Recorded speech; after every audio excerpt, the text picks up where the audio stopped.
네, 데일리 라이프 시간입니다. 매일 월요일마다 이제 재테크에 관해서 이야기 나눠보겠습니다. 네, 오늘 한국재무관리센터의 전진환 수석 팀장 모시고 이야기 나눠보겠습니다. 안녕하십니까? 네, 안녕하십니까?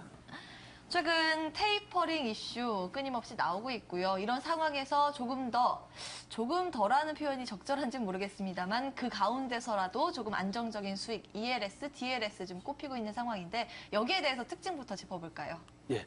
먼저 이 ELS나 DLS 상품 같은 경우에는 자산 가격이 상승하거나 아니면 뭐 불확실성으로 해서 횡보를 하거나 뭐 완만하게 하락을 하는 상황 속에서도 수익을 만들어낼 수 있는 상품이기 때문에 매력적이라고 할 수 있을 것 같습니다.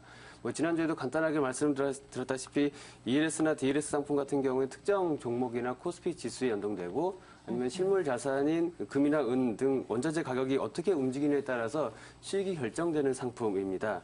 그래서 이러한 상품들은 일반적으로 은행 예금보다는 높은 금리를 제공받을 수 있고 또 안정성을 중요시하는 투자들 같은 경우에는 이 원금 보장형 상품을 선택하게 됨으로써 이 투자 전략을 생각해 볼 수 있을 것 같습니다. 네, 그렇다면 일단은 원금 손실에 대해서도 이야기 나눠봐야 할 것 같은데요. 그렇기 때문에 이 상품에 대해서 조금 선택하기가 어려울 것이다라는 지금 일단 투자자들 입장에서 그런 목소리가 나오고 있는 상황인데 그렇다면 ELS, DLS의 손익 구조가 조금 궁금합니다. 예, 그 부분을 말씀드리기 전에 먼저 청약을 하기 전에 예. 어떠한 부분들을 생각을 해야 되는지를 설명을 좀 드리겠습니다. 예. 먼저 청약하기 전에 기초 자산을 어디에 두고 있는지 또 시장 전망은 어떻게 되는지 또한 이 투자 기간이나 수익률 결정 방법이나 상환 조건들, 또 원금 보장 여부와 같은 조건들을 꼼꼼하게 살펴서 이 투자 목적에 부합하는지 선택해서 이 상품들을 결정하는 것이 중요할 것 같고요. 또 최근에 많이 발행되고 있는 이 스텝다운 ELS 같은 경우에는 이 기초자산 가격이 일정 수준 이하로 하락되지 않으면 연 7%에서 8% 정도의 수익을 기대할 수 있는 상품이 됩니다. 하지만 이 가입 시점 대비 기초자산 가격이 40%에서 50% 이하로 하락하게 되면 손실이 발생하는 구조를 가지고 있게 되는데 이러한 특징을 가지고 있어서 이 ELS나 DLS는 자산이 상승하게 되는 상황보다도 요즘처럼 불확실성이 증대되고 또 횡보를 하고 있거나 완만하게 하락하는 시장 속에서 수익을 만들어낼 수 있다라고 이야기할 수 있습니다. 특히 ELS나 이 DLS 같은 경우에는 이 변동성이 커지면 커질수록 수익률이 더욱더 높아지는 구조를 가지고 있기 때문에 이 테이퍼링으로 인해서 이 불확실성이 높아지게 되면은 시장 이 변동성이 커지는 만큼 이 투자자들은 이와 같은 ELS나 DLS 상품들을 눈여겨볼 수 있을 것 같습니다.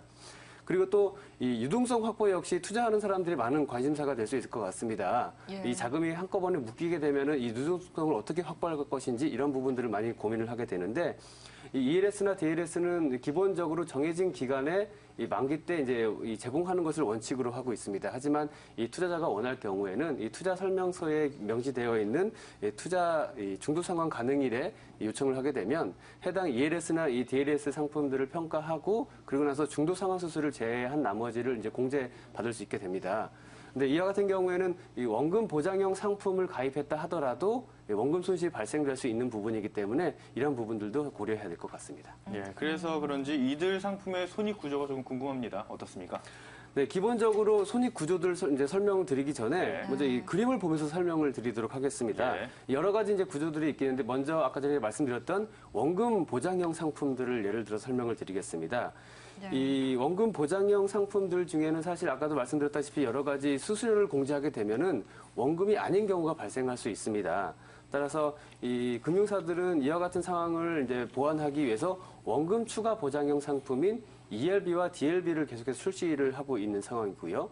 또한 이 운용 기간 역시 6개월에서 1년 6개월 정도 이게 단기간에 속하기 때문에 안정성과 유동성을 같이 확보할 수 있는 좋은 이제 투자 방법이라고 할 수 있을 것 같습니다.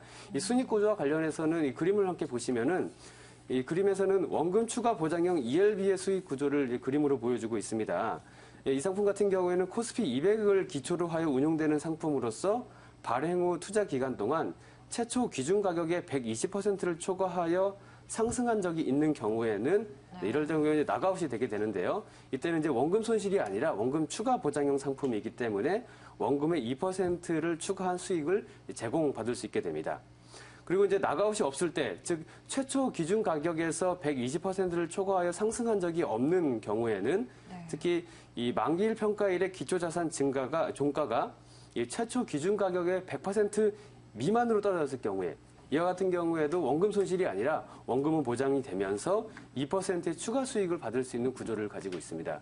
그렇다면 이제 언제 수익을 만들어낼 수 있느냐 하면 이 발행 후에 만기일 평가일의 기초자산 종가가 최초 기준 가격의 100% 이상이고 또 120%를 초과한 적이 없다라고 하면 이 상품 같은 경우에는 이 수익률 계산에 따라서 약 연수익률 10%를 이제 받을 수 있는 수익 구조를 가지고 있습니다.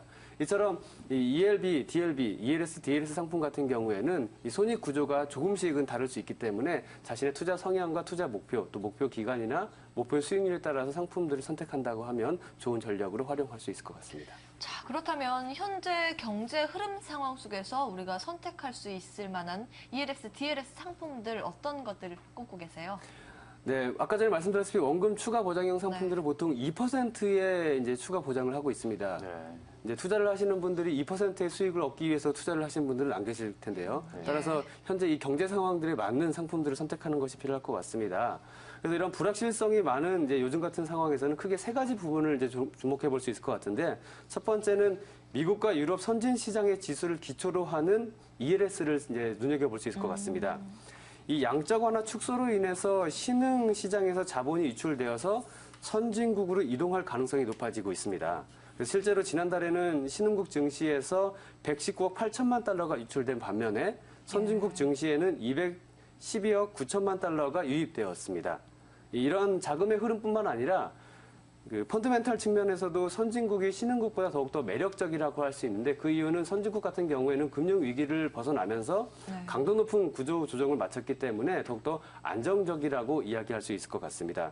이러한 트렌드를 생각한다라고 하면은 이제 미국 같은 경우에는 S&P 500 지수를 기초로 하는 이제 ELS 상품이나 이제 유럽 같은 경우에는 이제 범유럽 지수인 유로스톡스 50 지수를 기초로 하는 ELS 상품들을 눈여겨보고 투자 전략으로 활용하는 것이 좋은 방법이 될 수 있을 것 같습니다. 예, 또 다른 상품으로는 금리와 환율을 기초로 하는 DLS가 좀 더 유리할 것으로 보여집니다. 이 테이퍼링으로 인해서 달러 강세가 예상되고 있고, 또 이로 인해서 이 원자재 원자재 시장이 약세를 이어갈 것으로 보여지고 있습니다. 따라서 기존의 DLS나 이 DLS 같은 경우에 기초 자산으로 많이 활용되었던 것이 이제 실물 자산인 이제 금이나 은, 이제 원유와 같은 것들이 많이 사용되었지만, 이러한 시장이 더욱더 악화될 것으로 예상이 되기 때문에 금리 쪽으로 생각해 보는 것이 유리할 것으로 보여집니다.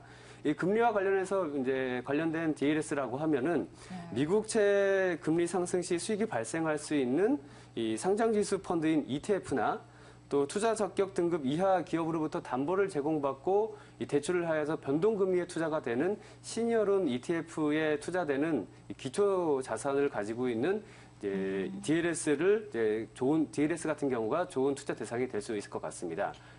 또 환율 같은 경우에는 이 위안화가 강세이기 때문에 이 위안화 달러 이제 DLS나 아니면 여기 환율을 기초로 하는 위안화 달러 원금 보장형 파생 결합 사채, 즉 DLB가 유명할 것으로 보여지는데, 그 이후로는 이 중국 같은 경우에는 최대 외환 보유국이고, 또한 이 위안화가 국제화를 가속화하고 있고, 또 중국이 계속해서 경제 발전을 거듭하고 있기 때문에 이제 앞으로 이 위안화와 관련해서 완만한 절상 추세를 이어갈 수 있을 것으로 보여지기 때문에 이 DLS와 관련된 부분은 이제 금리와 환율을 고려해 보는 것이 좋은 투자 전략이 될 수 있을 것 같습니다. 예, 상황에 맞는 이제 상품들을 쭉 살펴봤는데요. 자, 그렇다면 이런 성공적인 투자를 위해서는 그러니까 눈여겨봐야 할, 그러니까 좀 고려해야 할 사항 어떤 것들이 있을까? 좀 간단하게 설명해 주시죠.